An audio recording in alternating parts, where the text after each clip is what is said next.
Y'all see that? Yes, came from a Derman shop. Now, here's the couple of advantages a mechanic have when he work at a facility that works on predominantly a brand car. All right, for instance, a dealership mechanic. All right, I said all that to say that. Okay, there's a couple of advantages a dealership mechanic may have. One is that whatever car he's working on, there's likely a similar car nearby. All right, guys, I don't care how good you are. There are some parts you just simply need to try. Now, I'm one of those guys that's trying to not utilize my whole entire 1 hour diagnostic time to actually diagnose a car. No, I don't. I'm past that. I don't want to take an hour to figure out what's wrong with a car. However, I am allocated 1 hour to do such. But it's in my best interest to get this car figured out and diagnosed in less time. All right, take this car for example. This is a 2015 Dodge Journey. Came from that Derman shop. All right, cousin Pookie. They told her a radio don't work. No infotainment system or nothing. They told her she need this as well as this. As well as this. Now, guys, to me, that's one of those estimates you give when you ain't sure which one it is. And I get it. From a mechanic standpoint, that's just way too much stuff to diagnose. I get it. I understand. I'm not dogging a mechanic out. All right. So you come here because that estimate is extremely high, even if it is a cousin Pookie shop or a Derman shop. That estimate is ridiculous. They willing to spend $200 to come here and find out precisely what they need. So what do? I don't want to take an hour. Guess what? Instead of no, I'm not going to take a radio out of a customer car. Guess what? I just happen to own a car just like this. Yeah, so I go get my damn radio out of my Dodge Journey and plug it up. And there's still no infotainment, okay? So, guys, there are some fuses under there that you need to be aware of. Not just the radio fuse, okay? We're talking, this is a DVD operation. I went to my Journey and got this out and this out, put it in, still nothing.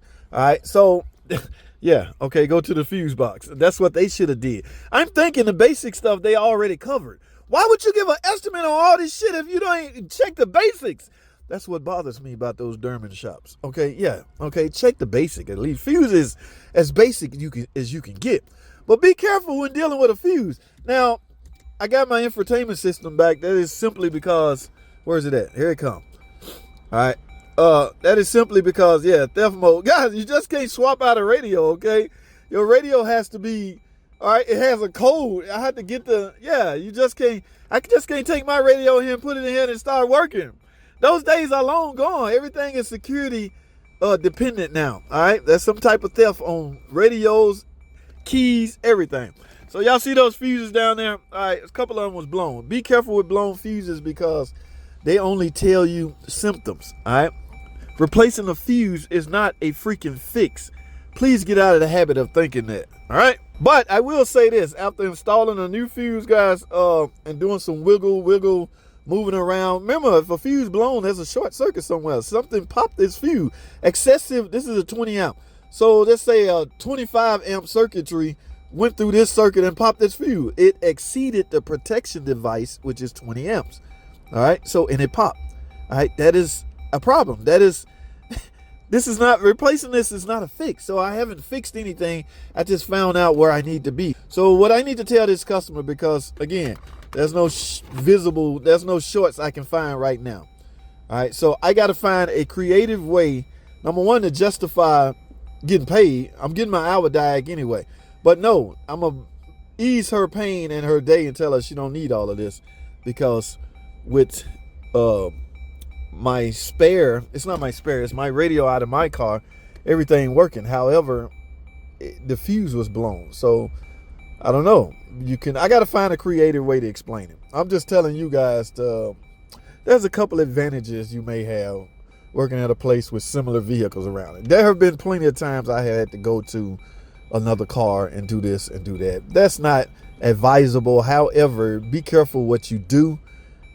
Because, you can trigger some other problems. That back in the day, that was okay. Swap this, swap that, see if it worked. But now everything is dependent on, everything has to be programmed. We can no longer take a brain, a computer, a PCM out of this car and stick it in another car and expect it to fire right up. No, we got to program. Stuff have to be programmed now. All right. So, that was back in the day. We had that luxury. I was around back in the day. I enjoyed that luxury. Just swap it out and see if it fixes it. Still get your hour diag. I don't know what's the message behind this video. I really didn't think that out or think that through. So I'll let y'all be the judge of that. Okay, but yeah, oh, I know. We can call it this. A blown fuse is not a fix. Find out why the damn fuse blew. Okay? Oh, and just so you know, guys, this is in fact the radio.